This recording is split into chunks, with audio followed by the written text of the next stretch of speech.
Durgapur ISKCON মন্দির দিনের বেলা তো আসার টাইম পাই না, 8:45 পর্যন্ত খোলা থাকে, তখনও আসার টাইম পাই না।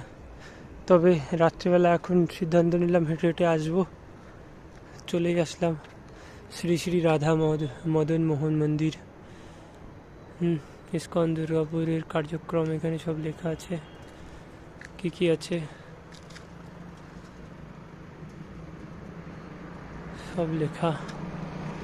নতুন ভক্ত যোগদান ও প্রশিক্ষণ, বয়স 18 থেকে 30 বছর, কমপক্ষে মাধ্যমিক উত্তীর্ণ। যোগদানের সময় প্রয়োজনীয় নথিপত্র আধার আর মাধ্যমিক পরীক্ষার অ্যাডমিট কার্ড ও মার্কশিট।